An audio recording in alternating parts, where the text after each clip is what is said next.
This is the most tactical episode I think we've ever done. It's all about how to use AI in content, whether you can, how you can, where it actually works, where it doesn't work, some tools that you could actually try at home. And it's with Victor, the VP of marketing at Strapi, a headless CMS company. So this is the kind of thing he thinks about all the time. So there's a good flywheel of making sure the quality gets higher in terms of output, but also it helps us identify the gap so that we can keep providing better answers to the users. There's a lot of skepticism with content and AI and developers. I'd just be curious to hear like how you've been using AI to make content for developers, I guess. Yeah. So we're definitely being very careful. I think that's one of the things I keep saying internally is like, developer trust is really hard to gain and really easy to lose. So we have to be really careful. And so we first started with AI-powered content workflow about a year ago. I met a guy called Mastra who created a company called GrowthX.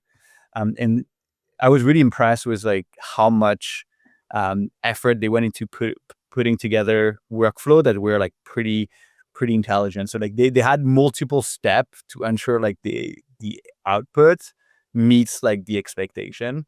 And the quality is really a factor of like what goes in, right? Like garbage in, garbage out. So if you put a lot of effort into giving it as much context, doing a lot of the work, not leaving to the AI a lot of the research, and a lot of the little nugget of information that you can't really outsource to AI, I find.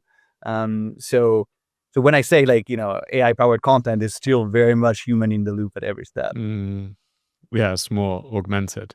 Yeah, like what does that actually look like? Could you give like kind of specifics of like what it looks like? Yeah, so today like we have three content workflow, three, we call them work stream. And so there's one for net new content generation, there's one for content refresh, and then there's one for what we called programmatic SEO. So for the first one, the net new content, here we look mostly at the information you can get from Semrush, like, okay, like what people are asking about. So like the keywords, the search volume, things like that. And so try to identify, okay, what are the right topics to cover? And that's mostly for like non-branded search. So just to be top of mind on some specific topic or top of search. So that's the first one. The second one is for like content refresh. So here we're looking at a lot of we have about 2,000 blog posts today, and so a lot of them tend to be quickly outdated because like they run on older version of different software. A lot of them are tutorial based, so it's not just older version of Strapi, but older version of the other frameworks. And so here we look at for like do they require a complete like redo? Or like, is it minor updates? In which case the AI can perform like they can do a diff and perform some small update. Or if it requires a complete rewrite, then it's just adding a disclaimer. So that in and of itself is already like a big value add for developers, because like there's nothing worse. We used to get developers complaining, hey, like I started like following this tutorial, but it's outdated and like there's no disclaimer. So just having the disclaimer in itself is like, it's been super helpful. So that's the second one. And then for the third one is, I think that's where developers' expectation for programmatic SEO, think like integration pages, some of like the feature pages. So they're not, developers like are not necessarily going to go like follow, from step one or A to Z. It's more like, okay, like do that, do those two technologies work together? So like, I think the expectation for that type of content is lower. And for that reason, I think like that's a good use case for AI powered content workflows, because like that's just making sure like developer can quickly understand, okay, they work together, but they're not going to follow. And so like, yeah, they're not going to read too much through it or care if some of it is AI generated. So that's giving you a bit of the high level. I'm happy to dive in deeper on one of them. Yeah, it'd be kind of interesting to know like what the actual like kind of almost. I'd be curious even just like on the system that you have set up, like in like how you've built this, I guess. Yeah. So initially, so we work a lot with that company that I mentioned called GrowSack. It was started by Marcel, and it's growing really fast. And I Yeah. think a lot of How companies. how do you spell it? Sorry, just so that people at Gross, home. gross like gross, and then X at the Yeah. end. Okay. Okay. Um, Cool. and so I think today they work with pretty large companies like HeyGen or like Webflow and others. And so um, yeah, so they used to GrowSex was working with AirOps. I don't think that's the case Hmm. anymore, but AirOps is another interesting company. It's similar to NA10 for creating those Yeah. like workflow builders. And so the first part is to really give it again as much context. So we call that the artifacts. So there's three core artifacts that we give the system is some information about your audience personas, some information about the company context, and then information about the writing guidelines like tone of voice and best practices for interlinking and so on. And so like that starts there. A lot of it's product marketing work, just making sure like you have a really deep base of, in terms of messaging, in terms of positioning, in terms of capabilities. So that's just there. And then from there, you can build the workflow that pull from that memory, so that you don't have to keep training those workflow again and again. Um, so for like a general workflow, we have a 7-step process. Like it starts with assignment creation. So we're looking at like what is the assignment? Then doing some research. Is the assignment is like you human puts this like a human puts the assignment like you, I guess. Or Correct. okay. Correct. But you just still give it like some, like some guidelines on, you have different kinds of articles. So like here you would say, for instance, like are we writing a tutorial? What's part of that tutorial? What technology is being used? And so that's part of like the brief. So I guess if it's for like Strapi, I mean, how to set up headless CMS for a car I don't know, like what something like some Yeah. vertical. Yeah, we pick like I'll give you an example, like how to build like a learning management system with Strapi and Next.js and like Mux for like the video. Like so just you usually like have like 3 or 4 tools, like a front end, maybe like a search engine, maybe a media library, and then you just package it up. So that's an example. And for those tutorial, quite frankly, we're not fully there yet in terms of AI writing those contents, because Yeah, I was going to ask that's a that. that's a use case where we work with influencers. So we work with usually we work with influencers on getting those projects. So we have the code. We first get the code created, and we have a public repo that everybody can check the code, and then we create like a tutorial based on that piece of code. Scaling DevTools is sponsored by WorkOS. WorkOS helps you get enterprise ready. That means they give you all the things that you need to start working with enterprises. Things like audit trails, skim provisioning, role-based access control, and single sign-on. Let's hear from Utpal from Digger.dev, a dev tool using WorkOS. We haven't had to think about auth at all. I think support is great. We have a Slack Connect channel with them. Issues, if any, there haven't been many, but anytime there have been issues, it's been addressed super quickly. So audit trail, SSO, stuff like that, we don't think about that anymore. Genuinely, we don't think about that anymore. And you don't necessarily think about these enterprise features, but they still lead to revenue. And it kind of is a no-brainer in that sense. WorkOS helps your dev tool start selling to enterprises much faster. And they're trusted by dev tools like Cursor, Fal, and Vercel. If you use their user management auth, you can get your first 1 million monthly active users completely free. So let's say like this specific example, we've got like a piece of code, a project that has like Marks and Strapi and Next.js and like all this stuff. And that is working. And then you create the kind of assignment, and then you're going to tell me the next part, but that's till this part. Yeah. So just for context, like a tutorial like that is not a use case for our AI workflows. Okay. Okay. That's yeah. not something. Okay. Just That's the Okay. part where So maybe we're we good. that's Okay. the part where we do internally, and we work with like influencers and developers on creating. Okay. So the you would flow. work with an influencer the whole way on that. Okay. Yeah. So we work with like either we do like we have developer Yeah. advocates internally that build Yeah. build the code, build the project, and then build the Yeah. tutorial around it, or we find people that are doing that for a living that that work with us, and then we write like a piece of, they publish it on their channel, like a YouTube tutorial on their channel, and then we write the text version on our blog. But this is not like the good use case for AI Yeah. powered. I don't Okay. think I've seen anybody do that well. What would be an assignment that would make sense? Like, would it be like something quite simple, I guess?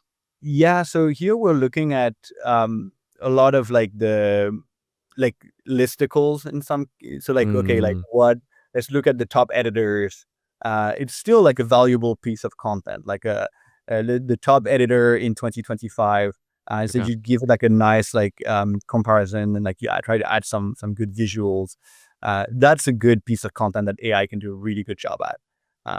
And so that's an example. Another example would be to try to do for us like a comparison of, we have a lot of plugins in the Strapi ecosystem, and so like trying to see, okay, all the plugins for e-commerce, and then so you just kind of like showcase like the top plugins that cover different aspects of an e-commerce use case.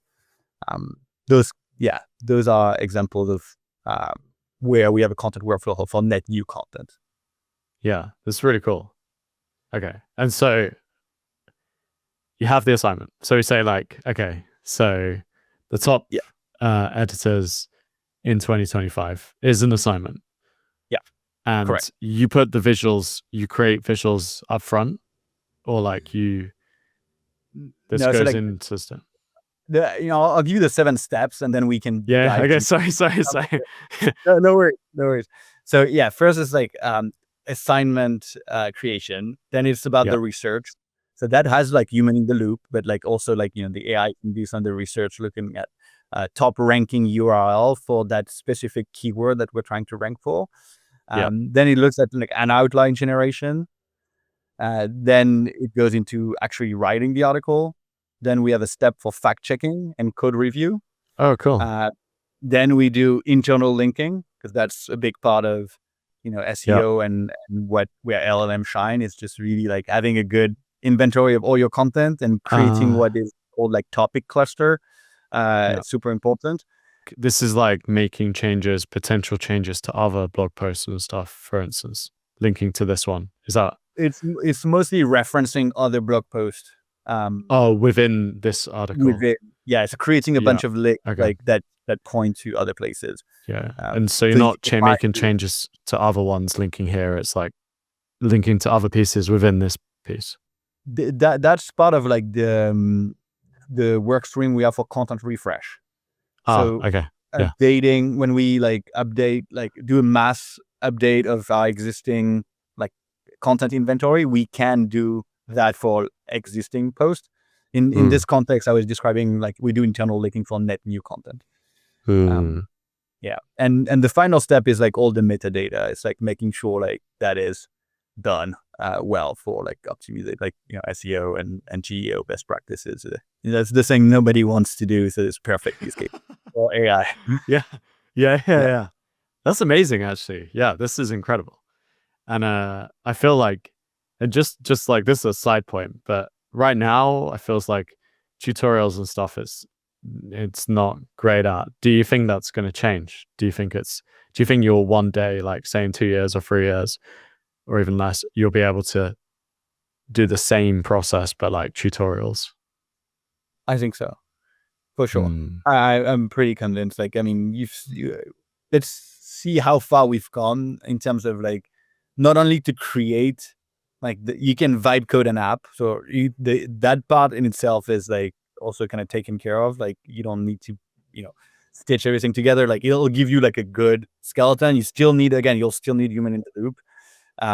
So for the app creation, and then like for the tutorial, I think like I mean, I'll give you an example. We use a tool called Kapa.ai, which is really good at it's like essentially your custom LLM. It's trained on our own like documentation and all the resources that we give it, and say, hey, like basically, if you don't know, don't hallucinate, don't say like something you shouldn't. Just basically, this is what you know, this is what you should answer to, and we use that as the fact checking step of the workflow. And so that's, I think, using those kinds of tools, I think is going to make sure like there's no hallucination, and the quality of the tutorial is getting better and better. So yes, I'm not sure exactly how that's going to be done, but I definitely see a world where that's happening. Yeah, I met one of the Kappa guys, really nice guy. How to use it for like fact checking? It's like it has like an API that you can hit, or like how does?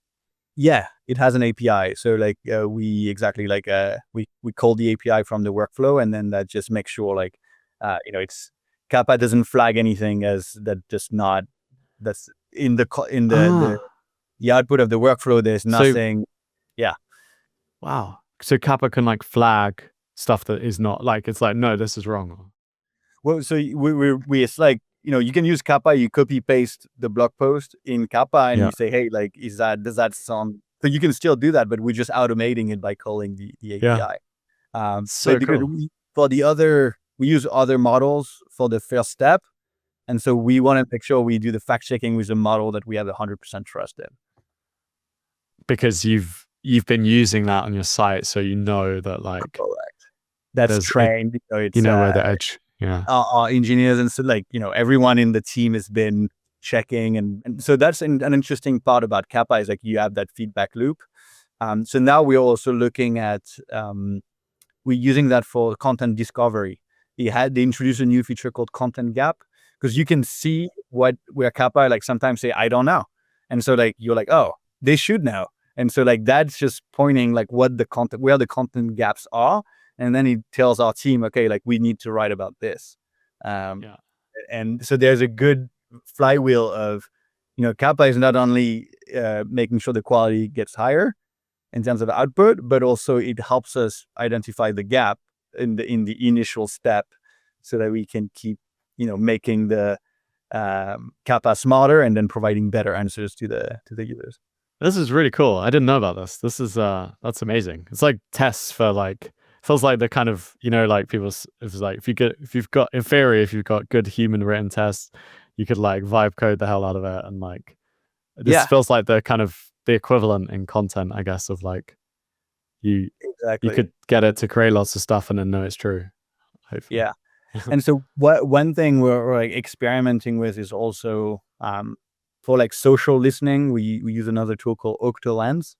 It's just like listening to what people are saying about your brand, and it's really about trying to also infer some topics that the community is asking about.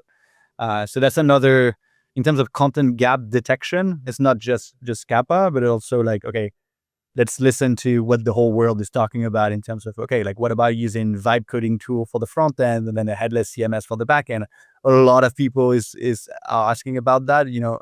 We should write about this. So hopefully that helps as well, to give you the full picture of the stack. Yeah, this is so cool. I feel like this is very useful. I want to try it. I've started to use a lot of stuff for like docs and things where like, it's like you can take like if someone messages, like my boss would be like, oh, we need to link this in here and like mention that this is a limitation, or that people should be aware of this. And then you can use like ours is linked, like Codex is linked up to the docs. It's like you literally just paste that into Codex. Can you change this in the docs?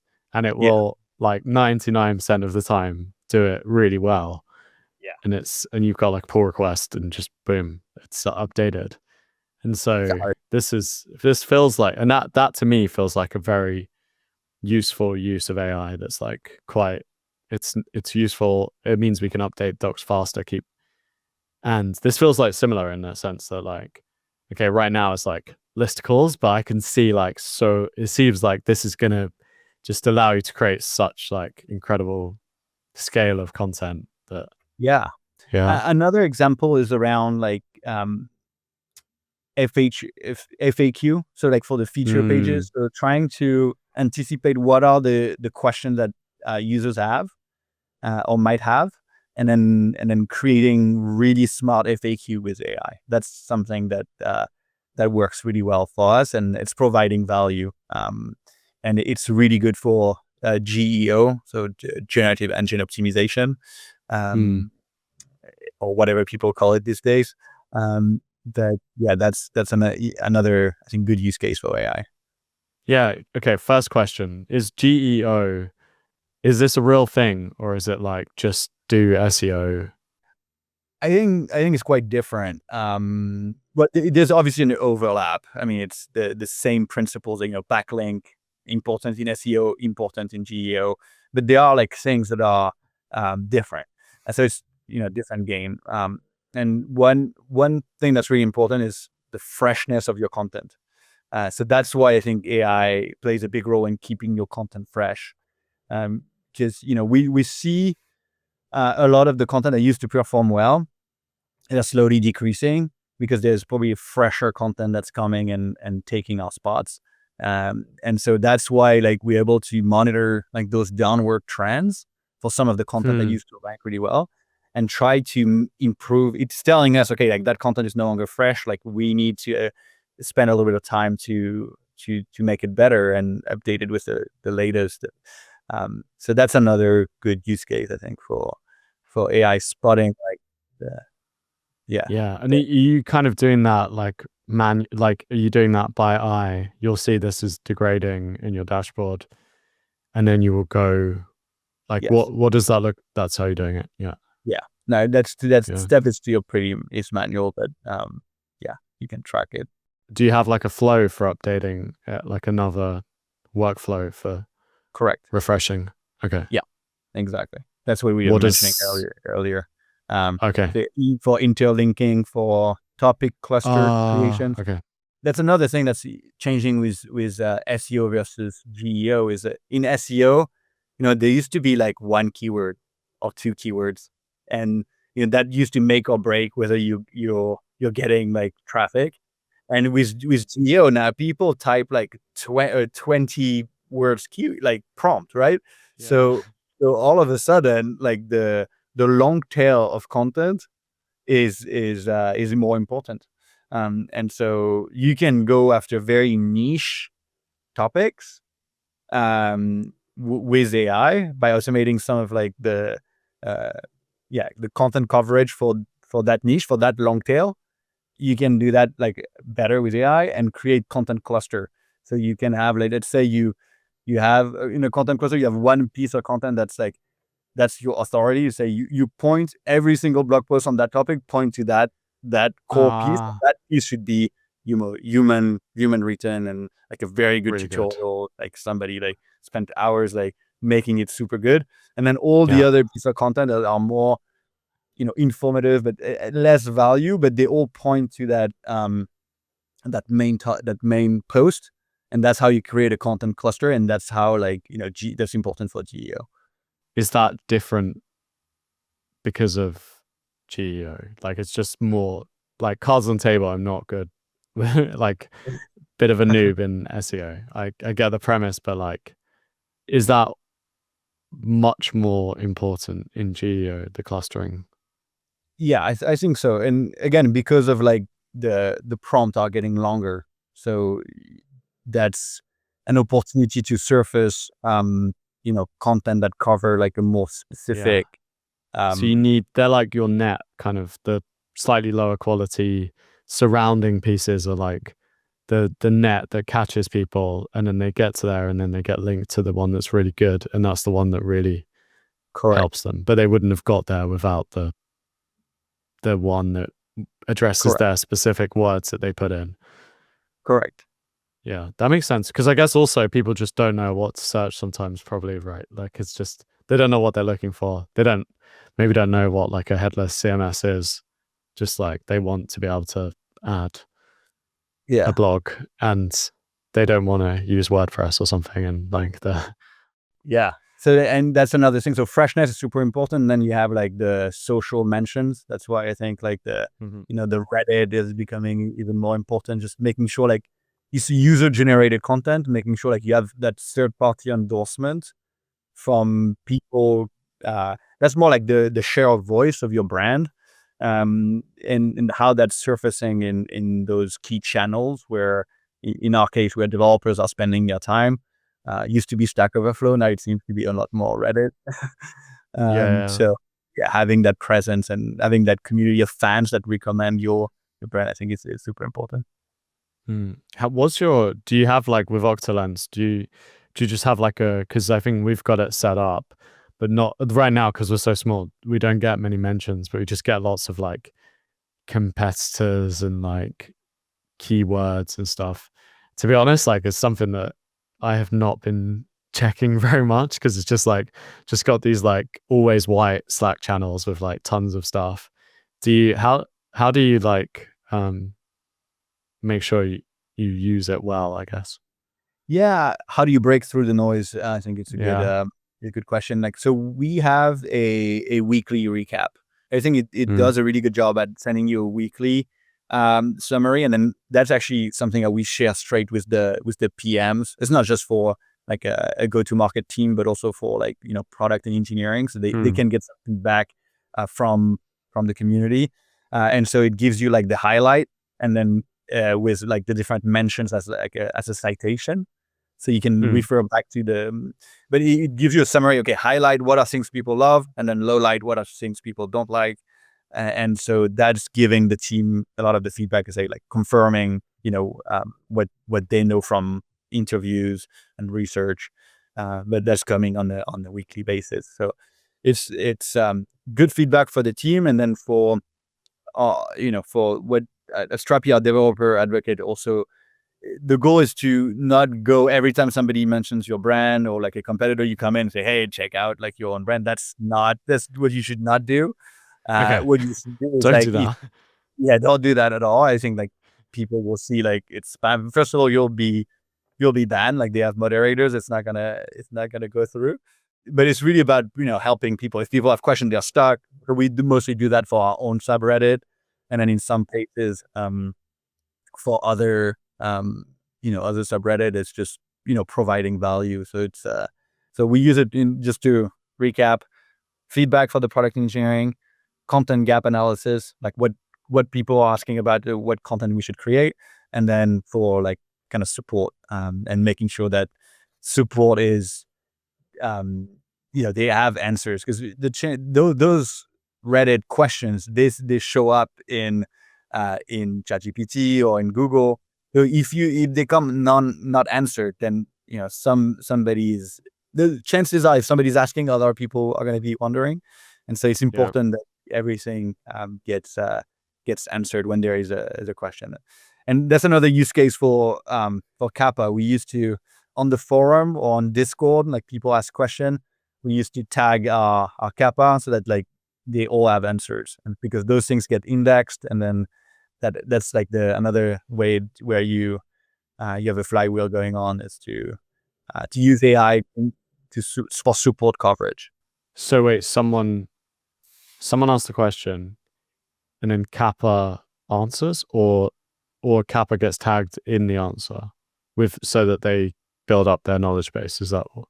So we check like if it's not answered by a human, we have, instead of letting it go unanswered, you just have Kappa come in and give like an AI generated answer, which is often pretty good.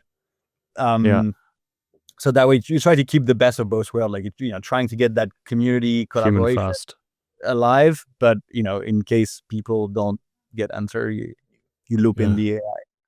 Yeah. And sorry, just going back, I just have one quick question that was like probably very specific, but like, how do you get, because I think like, especially like a bigger startup, how do you get like get someone to answer like Reddit? Is it like someone has the responsibility, or like, do you share it, or how do you?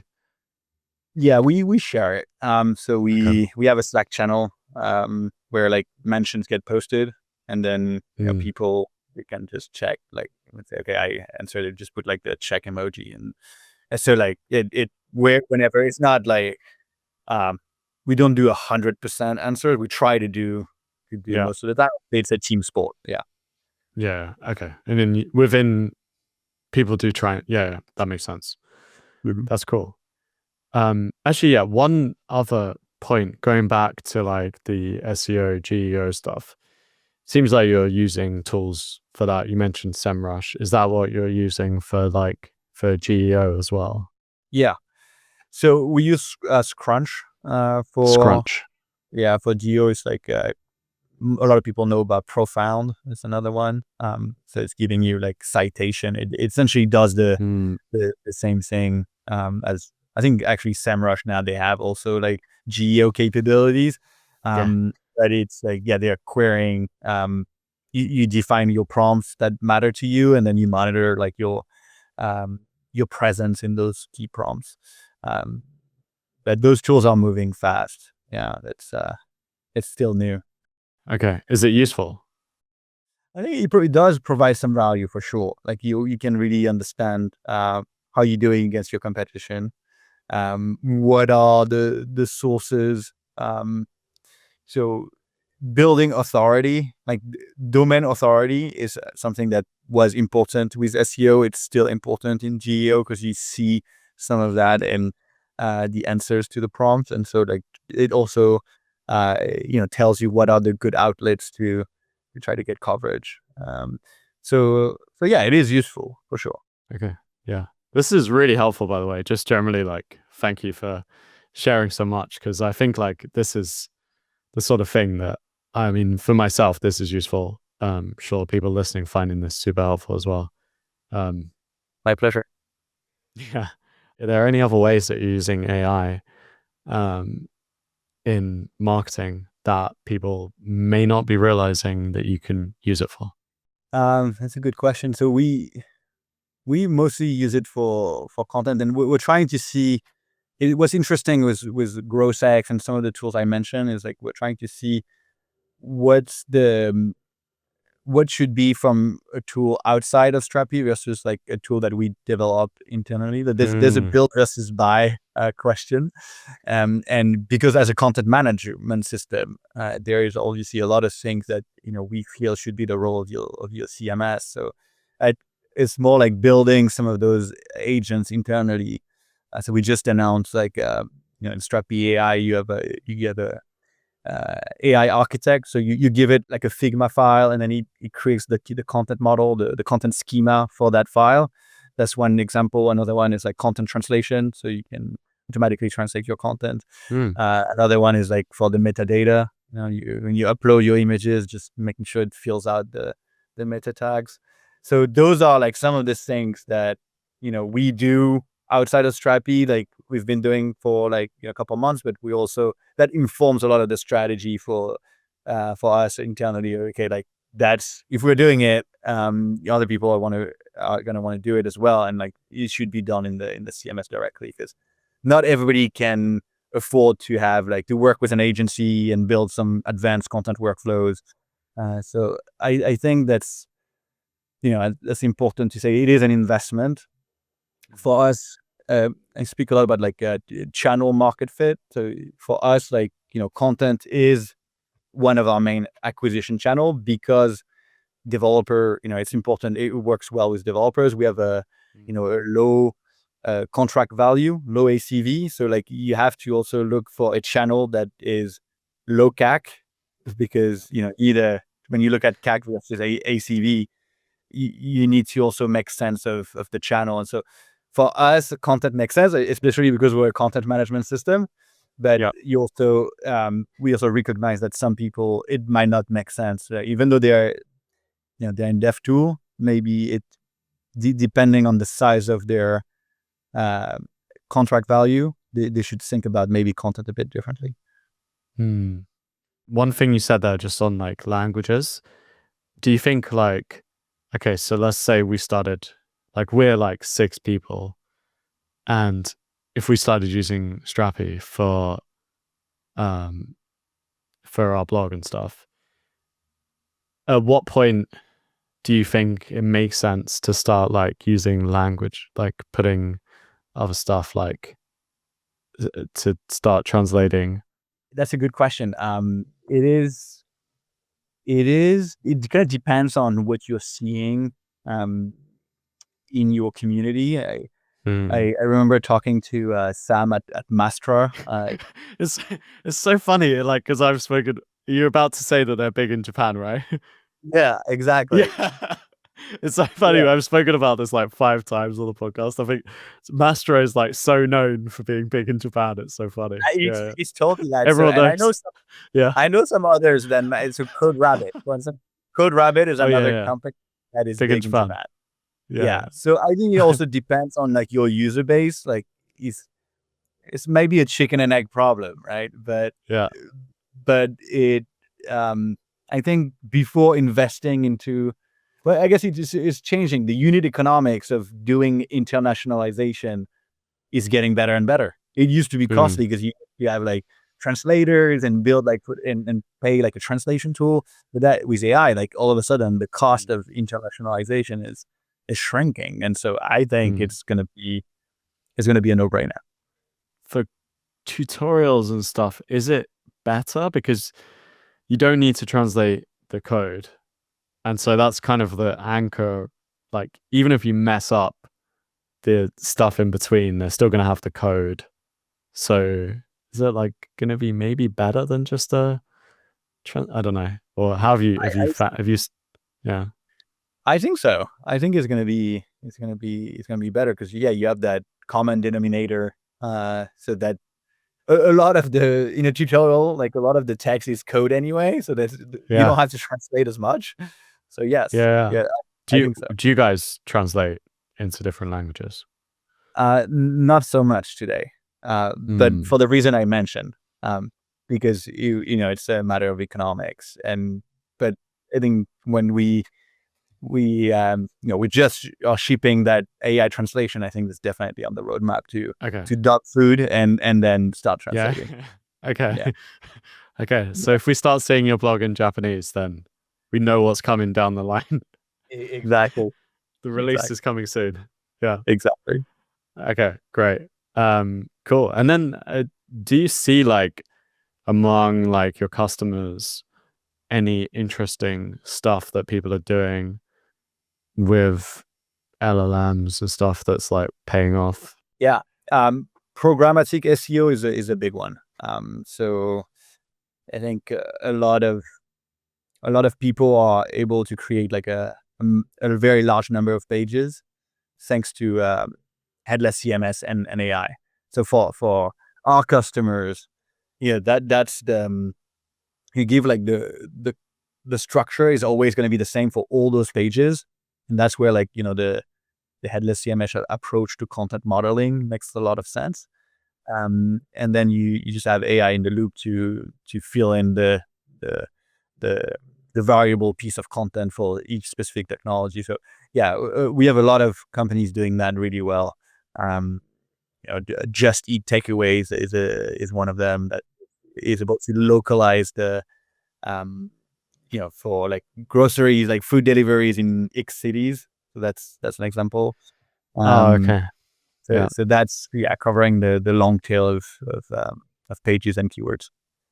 Okay, nice. And is there like because I know like whenever this stuff is talked about, there's also like some people that say like, oh, you need to be careful about this sort of thing because then like Google would see there's a lot of LLM. Yeah. I think it provides value. To me, as long as it provides value, and it's not like you're doing the hacky technique of filling the page with a bunch of keywords multiple times. Like that's not what we're doing. It's literally you're providing providing structured data in a way that is, and you display it in a way that is helpful, not only for humans, but also for robots, like crawling your site for indexing. So that's my rule of thumb. As long as it provides value, the fact that it's automated or AI generated, I don't think it's going to be a red flag. And We have yet to see someone getting penalized by creating a very large number of pages in that way, because again, if you do it well, it provides value, and yeah, there's no reason to flag it. Yeah, that makes sense. Yeah. So if it's useful, it's fine. I guess that's the same with generated code as well. If it's good, then it's fine. Exactly. But Yeah. yes, to kind of wrap it up, like human in the loop is still very important, even more so for, I think, the developer tools company, because developers have that AI detection radar is activated, and so you just have to provide value even more so with developers than others personas. So I think that's why if you're going to invest in AI powered content, just make sure you have also like human in the loop, and at every step. I think that's Yeah. the condition to make sure like it pays out. Yeah. That makes total sense, and that's definitely been how I found is just helping you if you just get like the draft or whatever. It's like so good, and then I hadn't even considered all the ways that the processes that you've set up and stuff like that. It's like really, really interesting. One thing that I'll mention as well is like we talked a lot about content generation, and I think AI can do great work there, but that's only half the story, right? The other half of the story is content syndication and distribution. And so I think Interesting. AI can play a big role there as well, in terms of repackaging your content for specific channels. Like like carousels do good on LinkedIn, and then you have threads on X, and then you have like shorts on Yeah, for YouTube, yeah, TikTok. So I think thinking about that as well is very important, and I think AI is playing a big role in terms of you give it's at the intersection of headless CMS, because again, like that's the point of a headless system, is like the head is not predefined, it's an API, and so you can adapt it to whatever format, whatever channel, and also where AI can bring a ton of value. So that's where like we see like our work is we're not done, right? It's like giving you like areas where we're investing is the content distribution piece, and also like around image generation. I think LLMs are okay at the moment, but they still take a lot of training to provide useful content. They can provide a lot of good text, but it's as a reader of articles or content, you need to have that content breathe and have like visuals, yeah. and so that's what we're trying to do, to try to mix and match text, visual, like photos, images, videos, GIFs, all kinds of visuals as well on top of it. Huh. Are you getting any early successes with that, or? Where I can't report quite yet on that. Like I'm Still in hoping, flight? yeah, it's still in flight, but we're investing heavily on that topic. Okay. Yeah. That makes sense, because I guess when we start seeing less Unsplash images across the web, we'll know that it's starting to work. Yeah, exactly. Yeah.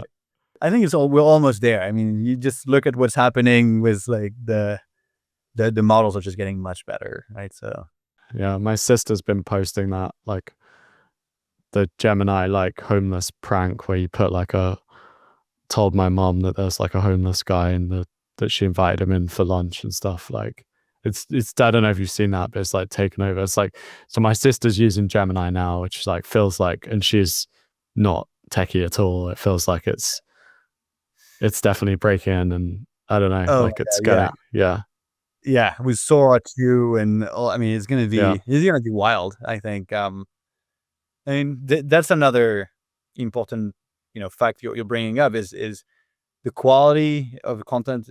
Like the volume is getting exponentially like bigger, and the quality is going lower. So I think it's really, can we have the guardrail so that like you can really lean in on people that have like opinionated or subject matter expertise to counterbalance all the crap that's out there in terms of content. You Yeah. see what I'm saying? Like Yeah. to me, that's going to be important. I think we'll see a big shift as well in terms of, and that's why influencer marketing are taking off, is because people trust, their favorite YouTubers to deliver really good quality content.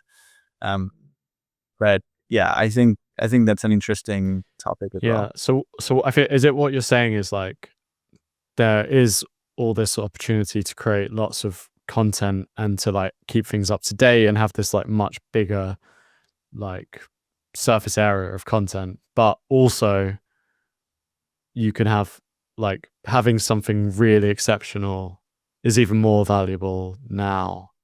Yes, I think so. That's why I'm getting to, and to us, it's really working with doing some curation of content, and that's you curate, you break through the noise, but you're doing the work of like a newsletter editor.